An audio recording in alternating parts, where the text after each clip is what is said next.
cheer the red and the white. And on World of Sport now, Club Corner, discussing the game between South Melbourne and St Kilda with coaches Alex Jesselenko and Ian Stewart, is Bob Davis. Well, to both of you now, it was a magnificent first quarter. Alex, what did you say to your team at quarter time for them to suddenly ease a little bit? And to you, Stewie, how did you get yours working?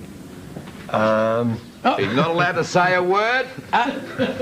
He's gagged until after next week's match. Take that off, please. I'm sorry, Stewie, I didn't mean it. It's just a gag, you know. First of all, to you, Alex. Now, your team, you played as well as I've seen the team play in the first quarter. It was a great effort. Yes, unfortunately they couldn't keep that going. What I did say that the next quarter was going to be harder than the first quarter. I knew they couldn't keep that sort of standard going, but they had to fight it out, and I was a little bit disappointed with their second quarter, although a couple of South Melbourne players kept them in, and Teasdale in particular. Yes, Teasdale did find tremendous touch in the second quarter. Ian, what did you say to your team?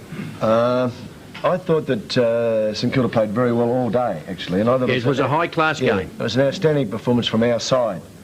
Now, we spoke about some of the winners in St Kilda's side, and we tightened up, but the most pleasing thing about the game was that we came from 8 goals down to win by 8.5 goals, but the senior players really lifted.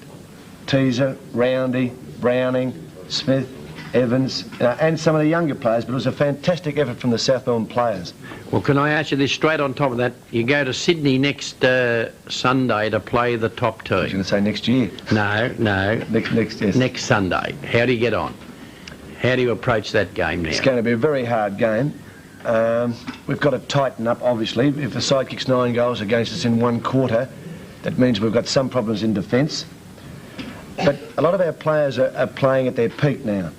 And the previous week we played very well. We're confident, but, quietly confident. But Collingwood are a very good side. We're confident. Alex, when the team starts to get a run on, as South Melbourne did yesterday, what do you advise them? How do you advise your team to try and curtail the movement of that? Well, you try to pick players to stop certain other players from doing things, and Browning and Teaser. I had to change Saru on a Teaser and put Barker on a Browning, a good player, another good player. Just try to stop them from getting that run. Yes. And then... And does that normally upset your own balance, or can it upset the balance? Sure, when you've got a young side like that, it does. Yeah. It upsets your flow. So, but we have to stop the opposition as well. Yeah. So by doing that, we can contain them for a while, but then our flow stop, and then they keep on going. I see. Ian, I suppose I'm forced to ask you what happened at the half-time interval? As I walked past the umpires... There was an incident just before half-time in which St Kilda could have got a goal. Yes, it was. And that was the incident that triggered my sort of frustrations. I see, yeah. I spoke to the umpires. So did Tony Franklin. Frank Brown in a pleasant sort of voice? I spoke to the umpires in a constructive manner. I did not at any stage, or neither did Tony or Frank, abuse the umpires. What point would I have in abusing the umpires at half-time with another half to be played? I spoke to the umpires about the way that I thought they weren't umpiring. Yes. But it was constructive. It was a human thing. We passed each other. And I think that somewhere along the line that, we can't be too tough on the rules about sort of umpires and coaches talking constructively. Right. Alex, how did you feel the umpires were going through the match? Well, I have nothing to say about Keep your trap shut, Alex. That's right, the best way. You find that's the best way.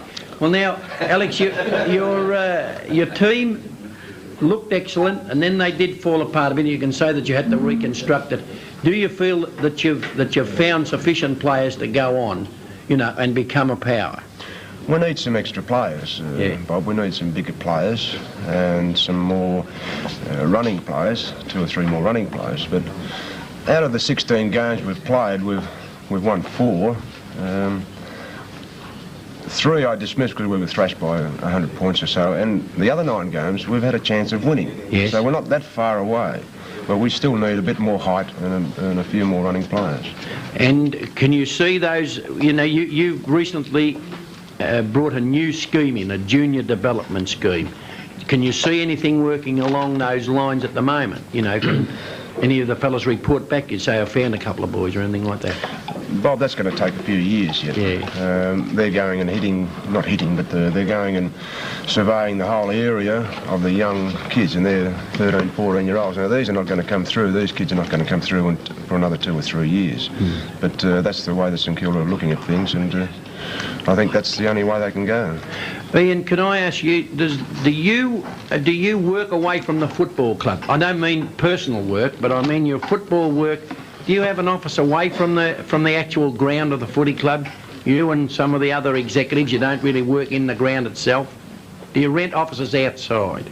I'm not full-time at the club. Oh, Is that what you meant?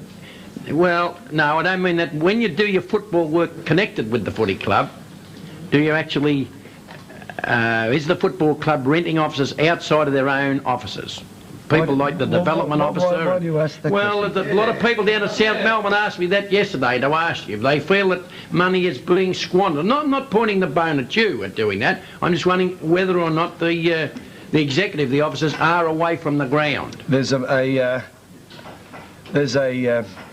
Jack Marks, who was the chairman, leases offices on the 19th floor in Albert Road. An area of, say, 2,000 square feet. In that area, he sublet to the marketing division an area, and also sublet an area to myself. Yeah. But Mr. Marks pays rent. I'm sure that I pay rent. Oh yeah. Oh yeah. I might be a couple of months behind. Very cheap rent, is it, Ian? No, it is not. All right, mate, just thought we'd ask. $8 a square foot. Yeah. No, we all paid rent. I sort of... Well, only got a the half a question square foot, so came he's to gonna have me to from a lot of South supporters. You know, they are a very emotional group down at South Melbourne at the moment, aren't they? Wanting you to stay there. Yeah.